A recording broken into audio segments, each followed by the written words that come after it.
Si tu as cliqué sur cette vidéo, c'est que je pense le titre t'a interpellé. Alors quand je parle de choses que tu ne connais peut-être pas dans Demon Slayer, je parle du côté moralisateur, du côté un petit peu psychologique que peut nous apporter le manga Demon Slayer. C'est peut-être des morales un petit peu bateau, mais ça nous permet de relativiser sur notre vie en règle générale, et c'est quelque chose que lorsqu'on lit le manga ou qu'on regarde l'anime, on pense pas forcément, on consomme l'anime ou le manga comme n'importe quelle personne, et on pense pas à réfléchir de la morale que ça les apporte. Et bien si ça t'intéresse, ça tombe bien, tu es tombé vraiment sur la bonne vidéo. Alors laissez-moi vous parler de 4 morales que l'anime nous apporte, ou le manga nous apporte encore une fois, que j'ai voulu sélectionner. On est parti. L'avantage de Demon Slayer, c'est qu'il dispose d'un protagoniste empathique qui change de plein d'autres shonen. Tanjiro est assez comparable à Deku dans le sens où il accorde de l'importance à toute forme de vie sur Terre. C'est à ça que nous conduit la première morale de Demon Slayer, l'empathie immense que possède Tanjiro. Malgré ce qui est arrivé à sa famille, il ne généralise pas et souhaite arrêter la personne qui a fait ça et uniquement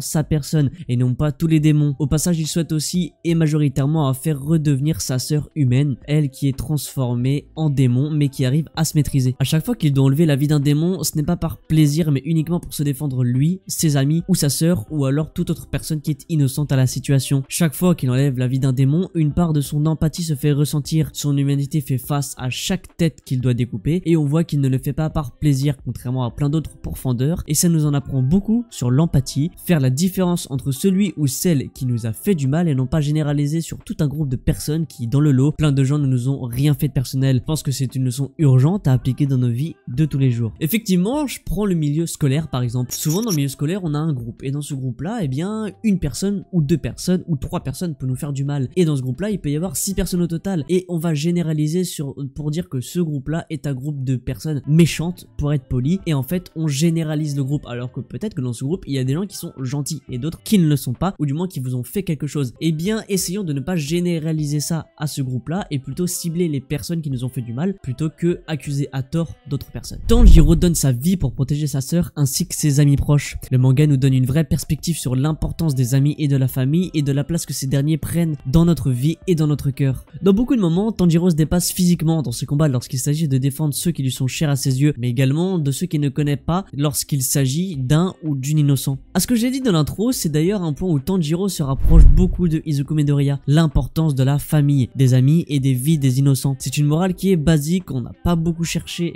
pour la comprendre, mais elle n'en est pas moins importante pour le manga. Et oui, c'est vrai que moi je compare beaucoup Tanjiro à Izuku Midoriya, dites-moi dans les commentaires si bien j'ai raison de le faire et si vous le faites aussi, mais c'est vrai qu'ils sont tous les deux très empathiques et ils prennent en compte vraiment toute chaque vie, du moins innocente, et même bien les entre guillemets méchants de l'histoire, ça ne leur fait pas plaisir de leur enlever la vie. Au début du manga, Tanjiro et ses compagnons sont assez faibles, ils manquent d'entraînement et d'expérience comme beaucoup de protagonistes dans plein de mangas, et ils prennent du niveau au fur et à mesure, créant un fil rouge pour ses spectateurs, souhaitant à chaque épisode les voir progresser et mener des combats plus épiques les uns à la suite. Néanmoins, ça nous apprend une bonne chose, c'est qu'être faible n'est pas une mauvaise chose, c'est une opportunité pour devenir plus fort par la suite. On a tous commencé dans un domaine en particulier où on a été débutant, donc faible au début, mais être faible s'avère être finalement une force, parce que grâce à ça on peut s'améliorer et devenir infiniment fort en fonction de notre faiblesse du début. Et ouais, au début quand tu commences par exemple la guitare, bah t'es nul, tu es faible dans le milieu de la guitare, tu es un débutant, mais l'avantage de ça c'est qu'en fait ta faiblesse devient une force, parce que tu es tellement débutant, tu es tellement nul au début que tu ne peux que t'améliorer, donc ta faiblesse en fait une force, et ça dans n'importe quel domaine de la vie. Ne complexez pas ou n'ayez pas peur de commencer une chose parce que vous avez peur d'être débutant, c'est l'essence même de la vie. Au lieu de vous dire je ne veux pas commencer parce que je suis débutant, voyez ça d'un autre œil et dites ok, je commence en étant débutant parce que je peux m'améliorer par la suite et devenir fort par rapport à là où je commence. C'est hyper important de prendre ça en compte.